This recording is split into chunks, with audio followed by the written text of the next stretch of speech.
بس انا عايز انفع الناس، انا بحب التريننج، انا بحب اتكلم في السيلف ديفلوبمنت، بحب اتكلم في المايند سيت. اوكي، اهلا وسهلا. الناس اللي بتيجي تحضر التدريب بيمصمصوا شفايفهم، بينبسطوا جدا، حابين قوي الموضوع، بيسمعوا كلام لطيف جدا. وبعدين لما تيجي تبص على الارقام بتاعه البيزنس اللي بيتصرف اكتر بكتير من اللي بيدخل.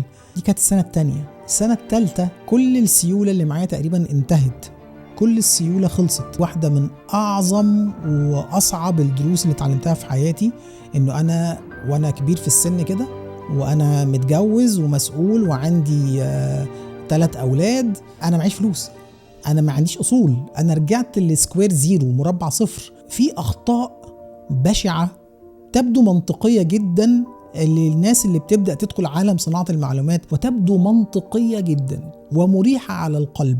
طبعا الموضوع محتاج يكون محدد جدا. لما اجي اقول لك انا النهارده على الشركه الاولى اللي عملتها وبسمع اشوف الخطأ ده بيتكرر كتير جدا مع الناس اللي بتتدرب معايا، انه تحل مشكله مين؟ فانا في البدايه في الشركه بتاعتي كنت بقول ايه؟ انا عايز اساعد الناس. في بدايه البيزنس بتاعك، في بدايه البراند بتاعك، انت محتاج تركز على منتج واحد بيحل مشكله واحده لشريحه واحده من العملاء. بس لما وقفت مع نفسي لقيت انه لا، هو في حاجه حصلت غلط، انا محتاج افجرت اوت، محتاج اعرف ايه الحاجه الغلط اللي حصلت دي. بس انا مش عايز ارجع تاني اشتغل موظف في شركه.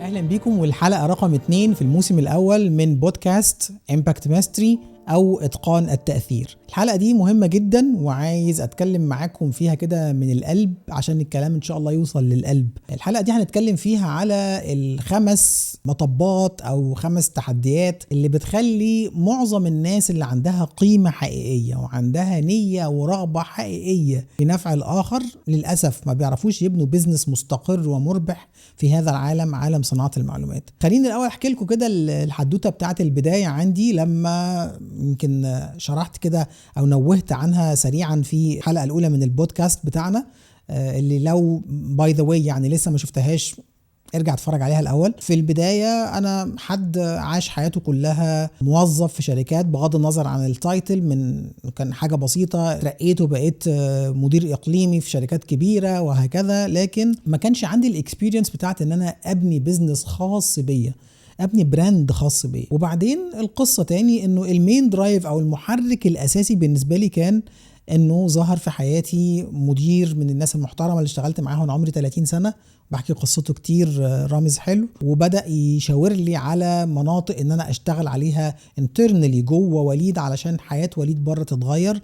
وبدأت من هنا اتعلم او اعرف انه في عالم اسمه تريننج وكوتشنج، وان انا اشتغل على العالم الداخلي والقصة اللطيفة دي. اللي حصل انه لما قررت في 2015 ان انا اسيب الكوربريت لايف وابدأ شركة تدريب خاصة بيا، كان المحرك الاساسي ان انا، انتبهوا بقى هنا، انا عايز انفع الناس. اهلا وسهلا. فانا عايز، ايوه، هتنفع الناس ازاي؟ انا عايز هقعد بقى كده افكر في الفيجن والميشن والستيتمنت، الحاجات الجميله بتاعت الكوربريت وحاجات.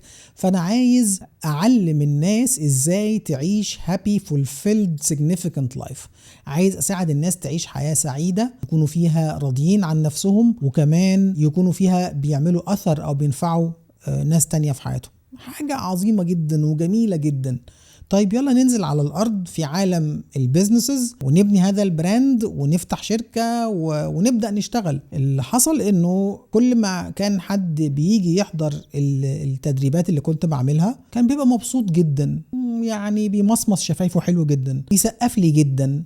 لكن اللي حصل إنه أول سنة عدت في البيزنس بتاعي، في أول شركة فتحتها، على الجانب المالي لقيت إنه أنا اللي بصرفه أكتر بكتير من اللي بيدخل الشركة. بس أنا عندي ميشن، أنا عندي فيجن، أنا حابب أساعد الناس وحابب أساعدهم بالشكل ده وهكذا، وعندي الباشن والحاجات الجميلة. فهعمل إيه؟ ما تخليني كده أفكر إن أنا أبيع الأصول الثابتة اللي موجودة في حياتي. يعني كان من الشغل السنين الطويلة والسفر والمروح والمجي، كان عندي فيلا صغننة كده وبتاع، رحت بعتها، حولت الفلوس علشان أضخ في الشركة.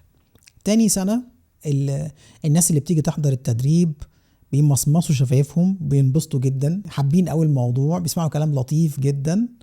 وبعدين لما تيجي تبص على الارقام بتاعه البيزنس، اللي بيتصرف اكتر بكتير من اللي بيدخل. بس انا عايز انفع الناس، انا بحب التريننج، انا بحب اتكلم في السيلف ديفلوبمنت، بحب اتكلم في المايند سيت واتكلم في ما اعرفش ايه. اوكي، اهلا وسهلا. دي كانت السنه الثانيه. السنه الثالثه كل السيوله اللي معايا تقريبا انتهت، كل السيوله خلصت، وانا عمال اعاند انه لا هو ازاي، انا لازم الشركه دي تنجح، لازم الكلام ده ينجح، انا بعمل الحاجه اللي بحبها. وهنا كانت واحده من اعظم واصعب الدروس اللي اتعلمتها في حياتي، انه انا وانا كبير في السن كده، وانا متجوز ومسؤول وعندي 3 اولاد اكشلي عشان ما يزعلوش، يعني ولد وبنتين، انا معيش فلوس، انا ما عنديش اصول، انا رجعت للسكوير زيرو، مربع صفر. انا كاني لسه شاب متخرج من الجامعه بس سنه كبير وعنده المسؤوليات دي ومعوش فلوس. فوقتها كان السؤال صعب جدا، انه يا حبيبي بقى الفكره اللي كانت طقت في دماغك انك تعمل القصه دي كانت فكره متخلفه، لف وارجع تاني، هترجع تشتغل موظف تاني في الشركات ولا هتعمل ايه؟ انت لسه سنك صغير، انت تقدر تعمل حاجه، شركات لسه ممكن تطلبك تاني، ارجع سافر تاني. بس لما وقفت مع نفسي لقيت انه لا، هو في حاجه حصلت غلط، انا محتاج افجرت اوت، محتاج اعرف ايه الحاجه الغلط اللي حصلت دي.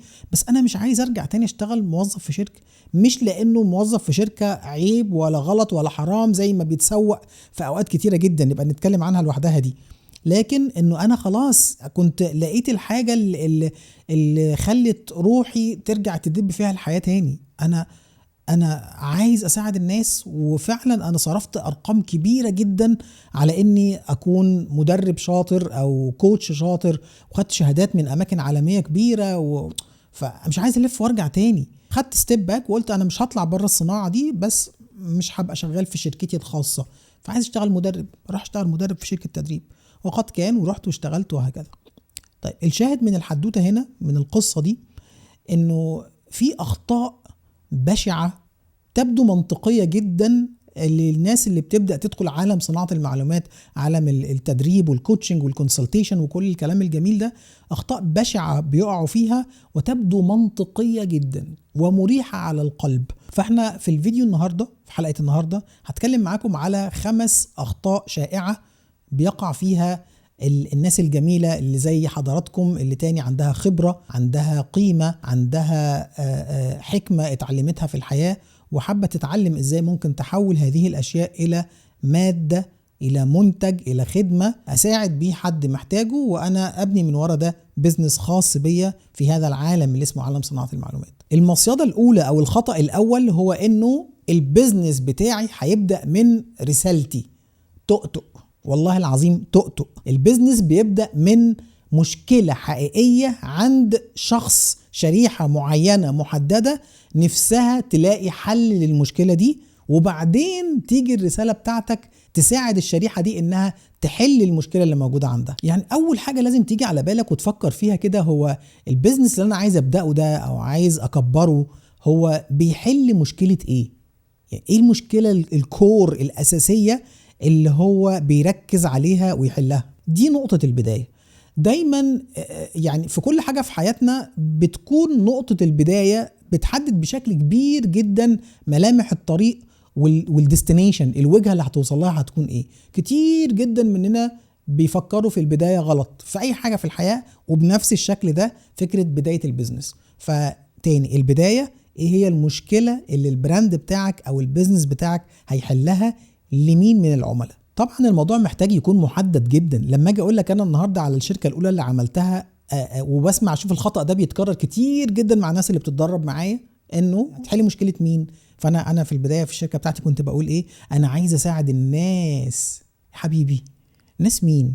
يعني اول ما تلاقي نفسك بتتكلم كده كلام جينيريك، كلام عام، تعرف ان انت رايح تلبس في الحيط. مفيش حاجه اسمها رايح اساعد الناس. فلما بدات افهم شويه وبدات اشغل مخي شويه، قلت انا عايز اساعد الناس العرب. يا راجل فبرضه العرب، يعني هتساعد العرب كلهم؟ انت مين يا نجم؟ فمهم جدا تاني ان انت تبقى very specific، انت عارف شريحة معينة عايز تبدأ معاها. طبعا ده بيواجه صعوبات جدا عندنا او عند الناس اللي عندها قيمة حقيقية او عنده خبرة حقيقية، انه طول الوقت بنحس انه بس اللي عندي ده ينفع الناس. انا ماليش دعوة انه اللي عندك ده ينفع الناس ولا لا، لانه اكيد ينفع الناس كلها. اكيد من وجهة نظري الحاجة اللي غيرت حياتي لو راحت عند كل الناس هتغير حياتهم. بس خلي الجانب ده على، يعني جانب الرسالة ده حطه على جنب شوية. واحنا بنتكلم بيزنس، ما ينفعش بيزنس وتقول انا عايز اخاطب الناس. مفيش بيزنس في الدنيا بيعمل كده. في قاعدة في الماركتينج بسيطة خالص بتقول you cannot be everything for everyone. ما ينفعش تكون كل حاجة لكل الناس. انت بتحكم على البيزنس بتاعك، بتحكم على البراند بتاعك بالفشل. فدي اول خطوة محتاج تنتبه ليها جدا، انك تحدد البراند او البيزنس بتاعك بيحل مشكلة ايه لمين. المصيدة التانية او الخطأ التاني هو انك تفكر في بداية البيزنس بتاعك انك تبني اكتر من منتج. انا عايز اعمل 5 منتجات وخدمات وفانيلات وشرابات الكلام ده خطأ جدا. في بداية البيزنس بتاعك، في بداية البراند بتاعك، انت محتاج تركز على منتج واحد بيحل مشكلة واحدة لشريحة واحدة من العملاء، وتركز على انك تعمل لها فاليديشن، انه المنتج ده فعلا ينجح، المنتج ده فعلا يتباع، المنتج ده فعلا يجيب نتيجة مع العملاء بتوعك. وبعدين تبقى تفكر ان انت تدخل منتج تاني او تالت او رابع او تسكيل اب البيزنس بتاعك.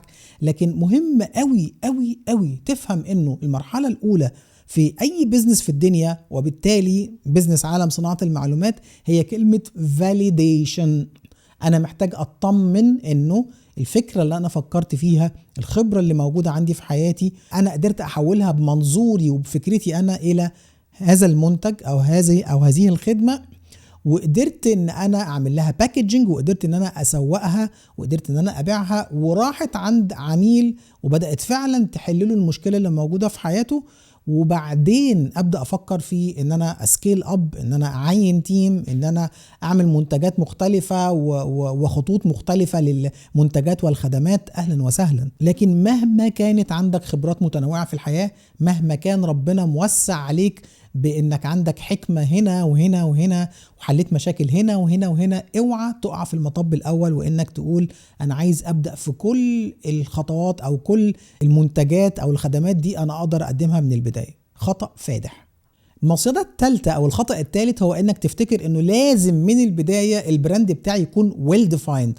البراند بتاعي معمول له الكالر باليت بتاعته، درجات الالوان والخطوط واللوجو والويب سايت مش عارف عامل ازاي، والحقيقة انه برضو تؤتؤ. ده مش مهم في البداية. البراند بتاعك هو يور ترانسفورميشن، هو قصتك الشخصية في انك قدرت تتخطى ألم معين في حياتك او اتعلمت تعدي المحنة دي او التحدي ده ازاي. قصتك الشخصية هي البراند، هو اللي انت محتاج تركز عليه في البداية. بفتكر كويس جدا لما طلعت البراند امباكت ماستري واللوجو اللي انتوا شايفينه ده وقت كورونا. يمكن يعني قعدت كده فكرت فيه، كانت لسه البرنامج اسمه كانفا ده كان لسه طالع. دخلت كده اللي هو اوكي امباكت ماستري، نعمله حرفين اي ام ونحط حواليه غصنين الزيتون هم اللي جم قدام عيني ومعرفش ايه. وبعدين طلع البراند. بشوف ناس كتيرة جدا بتتدرب معانا، وبشوف الكلام ده طبعا مع متدربين عالميين، لان انا الصناعة دي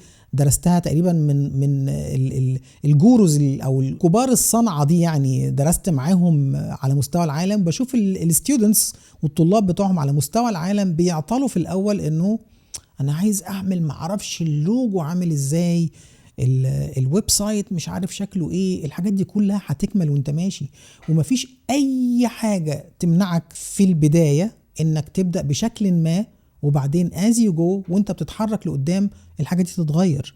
في البدايات بتكون بسيطة. كام حد هيكون شاف اللوجو بتاعك ولا الويب سايت من وسط المليارات اللي عايشة على الكوكب؟ وحتى لو كان حد شافه وجي بعد كده شافه وانت بتغير اللوجو ولا مش اخر الدنيا، مش هيجي يقولك انت ليه غيرت اللوجو بتاعك، انت ضحكت عليا. محدش هيعمل كده. لكن مهم جدا تركز في البداية تاني على الشيء اللي هيميزك في وسط الأصوات الكتيرة، والشيء ده هو your authenticity أو مصداقيتك أو خبرتك أنت الحقيقية من منظورك أنت، مش أي حاجة تانية. المصيدة رقم 4 أو الخطأ الرابع هو إنك تفتكر إنه علشان البيزنس بتاعك ينجح في عالم صناعة المعلومات أنت محتاج تعمل كونتنت كتير، إنك تطلع تتيتش others، إنك تطلع تعلم الناس كتير جدا ولكن انت مش مركز على انك تعمل كونفرجن او انك تعمل مقايضة تخلي الناس فعلا تستفيد وتقدر اللي انت بتعمله ويدفعوا لك في المقابل مال علشان انت كمان تقدر تكمل وتساعدهم اكتر واكتر. الثقافة اللي موجودة حوالينا في الوطن العربي هي ثقافة بالكيلو. انا عامل مادة تدريبية فيها 950 سنة ضوئية تدريب. يا عمي انا مش عايز افضل الوقت اللي احنا عايشين فيه هو مش كم معلومات. المعلومات النهاردة بقت مش عايز اقول رخيصة تتفهم بالمعنى السلبي، لكن المعلومات احنا عايشين في عصر ازدحام المعلومات. انا مش عايز معلومات، انا عايز حد يديني رود ماب، حد يديني خطة اعرف انقل بيها حياتي من مكان المعاناة اللي انا واقف فيه الى مكان ان انا اوصل للديستنيشن او احقق الهدف اللي انا عايز احققه في حياتي. قيس الكلام ده على اي توبيك، اي موضوع عندك فيه خبرة في الحياة بالعرض. الناس الجمهور بتاعك اللي هتبني علشانه البيزنس ده هو واقف ستك في حتة معينة، واقف عطلان في حتة معينة، وهو بيدور على ليدر حقيقي، بيدور على قائد حقيقي عنده الوصفة، عنده تجربته الشخصية. وعايزين نحط تحت كلمة تجربته الشخصية مليون خط، هو ده اللي بيميزك. ازاي تركز اكتر وانت بتعمل المحتوى على مش على الكم ولكن على الكيف. المصيدة الخامسة او الخطأ الخامس هو انه انا عايز ابدأ البيزنس بتاعي لما تكون كل حاجة بيرفكت. عمرك ما هتبدأ، مفيش ابدا، مش عمرك ما هتوصل لمرحلة ان كل حاجة بيرفكت.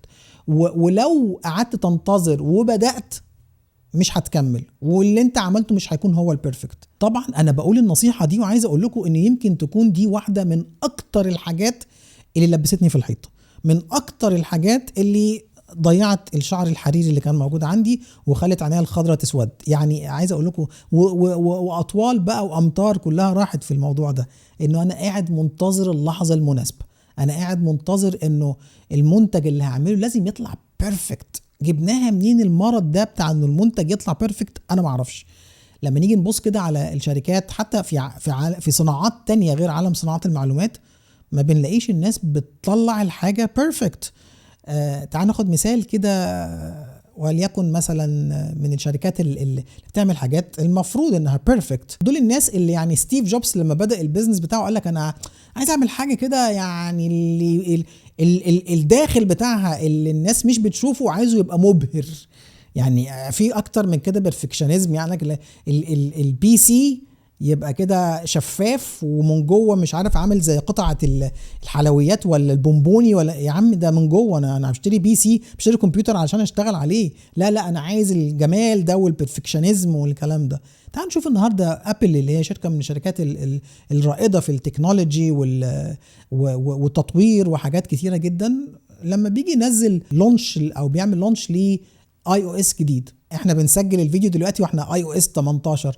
ناس ممكن عادي جدا تيجي تنزل iOS البرنامج اللي بيشغل الموبايل بتاع ايفون مثلا، واول ما تعمل ابديت تلاقي فيه بجز، تلاقي فيه مشاكل، تلاقي فيه تحديات. وبعدين ايه اللي بيحصل بعد شوية لما البجز دي بتشتغل، لما المشاكل دي بتظهر والشركة بتجمع معلومات عن المشاكل دي، بتبدأ تشتغل على انها تصلح المشاكل دي، وبعدين يقوم منزل لك اصدار احدث، يعني 18.1 18.2 بعدين في 18.1 مش عارف ايه. ده الطبيعي في الحياة، سنة ربنا في الكون التدرج.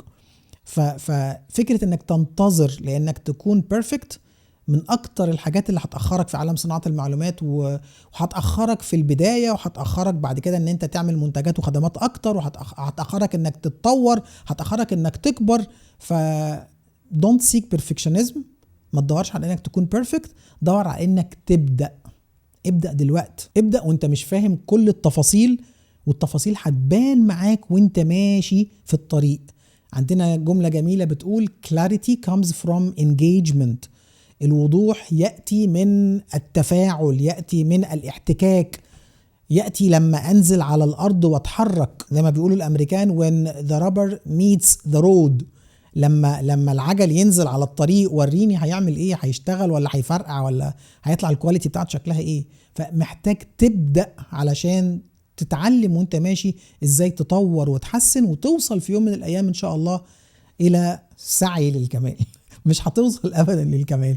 لكن يبقى طول الوقت انت بتزرع في عقلك فكرة البروجريس، فكرة ان انا اكون النهاردة احسن من امبارح، بكرة احسن من النهاردة، بعد شهر احسن من الشهر اللي فات، بعد سنة، بعد سنتين، بعد 3 انا في حتة تانية خالص. وماتر اوف فاكت زي ما بقول لكم تاني، عمري في حياتي ما كنت اتخيل، عمري في اشرس احلامي عمري ما كنت اتخيل انه انا ممكن اكون قاعد بسجل فيديو زي ده النهارده. يعني لو اوريكم اول فيديو عملته كان حاجه يعني الله الحافظ. يعني تشوف واحد واقف انسان آلي قدام الكاميرا ونسي كل الكلام اللي عايز يقوله ومخشب وريقي ناشف وعايز زلطه احطها تحت لساني عشان كده، يعني حاجه صعبه جدا. بس لو كنت وقتها قلت مش هبدا مش هكمل، ما كنتش هوصل النهارده اني اتكلم بالشكل ده. وما زلت ما بقولش ان انا بيرفكت، ينفع جدا اغلط، ينفع جدا واحنا بنسجل الفيديو ده تقع مني حاجات ونعمل منها مادة كوميدية ونطلعها وهكذا. فاوعى تقع في مطب البدايات، المطب الخامس، انك تكون بتدور على انك تبقى بيرفكت، انك تكون كامل قبل ما تبدأ. لو في حاجة من الخمس مصايد او 5 اخطاء دول خبطت عندك في حتة، وجعتك في حتة، اكتب لي في الكومنتات. انا عايزك تكتب لي وتقول لي ايه البروميس، ايه الوعد اللي انت هتديه لنفسك قدامي في الكومنتات، انك هتبدأ تصلح ده ازاي وتتفادى ده ازاي من البدايات، علشان مش لازم تعمل نفس الاخطاء اللي انا عملتها وغيري عملوها. الانسان الذكي هو اللي بيتعلم من اخطاء الاخرين، مش لازم يتعلم بالغلا من اخطائه هو الشخصيه. فاكتبوا لي في الكومنتات، خليني اشوف كده ايه الحاجه او ايه الحاجات اللي خبطت معاكم ويمكن تكون مع الطلاق دلوقت او ما كنتش عارفها عن بدايات البيزنس في عالم صناعه المعلومات. ولو عندك اي اسئله كمان اكتبها لي. انا حابب في البودكاست ده انه احنا يعني نضيف اكبر قيمه ممكنه ان شاء الله، لانه هذا العالم، عالم صناعه المعلومات، الحقيقه لسه في الوطن العربي برغم كل الدوشه اللي موجوده، الا انه لسه متعطش لناس حقيقيه عندها قيمه حقيقيه، عايزه تعمل فرق في حياه الناس ويحققوا كده اللي بسميه تاني the art of winning together، او فكره فن ان احنا نكسب مع بعض. هستنى اشوف الكومنتات بتاعتكم واشوفكم ان شاء الله في الحلقه اللي جايه من بودكاست امباكت ماستري، اتقان التاثير.